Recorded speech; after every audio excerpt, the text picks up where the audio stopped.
ইয়াউমা লা ইয়ানফাউ মালুন ওয়ালা বানুন ইল্লা মান আতাল্লাহা বিকলবিন সালিম। আল্লাহু আকবার। আল্লাহ রাব্বুল আলামিন বলেন, তোমাদের জন্য এমন একটা দিন অপেক্ষা করতেছে যেদিন তোমাদের সম্মুখে আছে, অর্থাৎ আখিরাতের দিন। ওই দিন তোমাদের সন্তান সন্ততি, তোমাদের ধন সম্পদ, তোমাদের ঘর বাড়ি, টাকা পয়সা, জমি জমা, অট্টালিকা, দালান কোঠা, এগুলি কিছুই তোমার কাজে আসবে না। ওই দিন কাজে আসবে কলবিন সালিম, তোমাদের পবিত্র আত্মা। যে ব্যক্তি পবিত্র অন্তর নিয়ে মাওলার দরবারে হাজির হইতে পারে, ওই অন্তরটাই আল্লাহর কাছে কাজে লাগবে। বলেন সুবহানাল্লাহ। এজন্য আল্লাহ তাআলা কোরআনে বললেন যে তোমাদের সম্মুখে যেমন দিন আসতেছে, ওই দিন তোমার এই যত কোটিপতি থাকো, যত অট্টালিকা, দালান কোঠা থাকে, এগুলি তোমার কাজে আসবে না। একমাত্র তোমার অন্তর যদি পরিষ্কার থাকে, স্বচ্ছ থাকে, ভালো থাকে, তাহলে অন্তর আল্লাহর কাছে কামে লাগবে, দামিলে হবে। বলে সুবহানাল্লাহ। দেখেন, অন্তরটা হইল এরকম ভাবে একটা ইঞ্জিনের মতো। দেখেন, একটা গাড়ি যদি এরকম ভাবে, গাড়ির সব ঠিক আছে, গাড়ির মনে করেন সিট ঠিক আছে, গাড়ি ভালো, কিন্তু ওই গাড়ির ইঞ্জিন ভালো না, তাহলে ওই গাড়ি কি যদি আপনি ঢাকা নিতে চান, ওই ঢাকা যায় পৌঁছতে পারবেন না। পারবেন কি ভাই?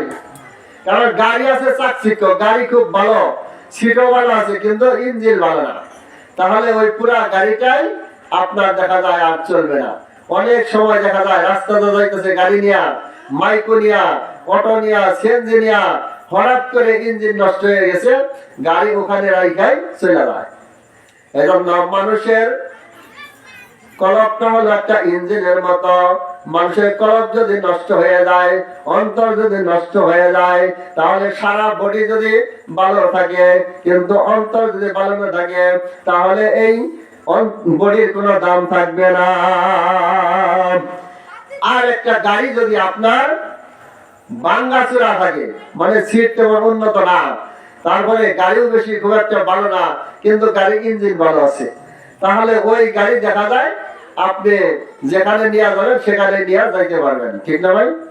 এই জন্য মানুষের কলবের মধ্যে আল্লাহ তাআলা বলেন, যদি পবিত্র থাকে, যদি ভালো থাকে, তাহলে ওই পুরা বডিটাই ভালো থাকবে, আর ওই অন্তরটা আল্লাহর কাছে কাজে লাগবে। সুবহানাল্লাহ। আল্লাহ আল্লাহ কে মুবারক নাম হায়, আল্লাহ আল্লাহ কে মুবারক নাম হায়, আল্লাহ আল্লাহ মুমিনো কা কাম হায়, আল্লাহ আল্লাহ বরাকাত মুমিন লোকের কাজ। সুবহানাল্লাহ। আদম আলাইহিস সালামকে যখন বানানো হয়েছে, বানানোর পরে যখন আজাদিল ফেরেশতা যখন সিজদা করলেন না, তখন শয়তান হলেন। শয়তান হওয়ার পরে একদিন ফেরেশতাদের কিনা বলতেছে, চলো আমরা আদমকে দেখে আসি।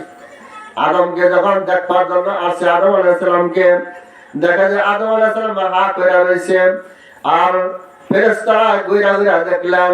শয়তান করলেন কি, মুখ দিয়া ঢুইকা যায় পিছনে রাস্তা দেওয়া বাহির হয়ে আসলেন। আসার পরে শয়তান বলতেছে, আদমের ভিতরে আমি ঢুকছিলাম, ঢুকার পরে দেখলাম তার ভিতরে কিছুই নাই, একবারে খাইলা ফাঁকা, কিন্তু স্তনের 2-3 আঙ্গুল 4 আঙ্গুল নিচে একটা গোস্তের টুকরা দেখলাম। সেই গোস্তের টুকরা গুলো দরজা জানালা দেখলাম না। বলেন সুবহানাল্লাহ।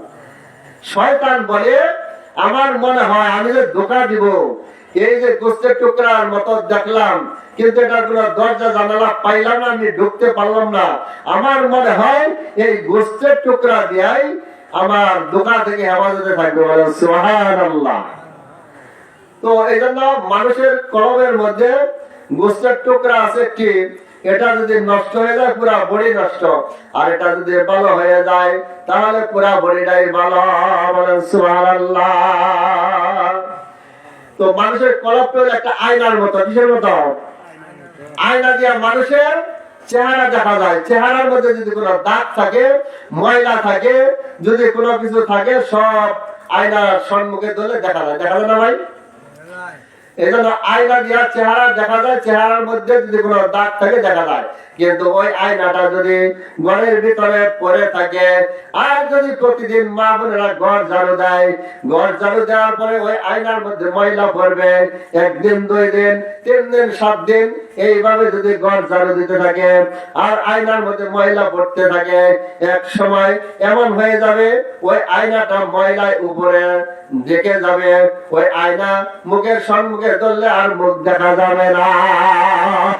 দেখা যাবে না?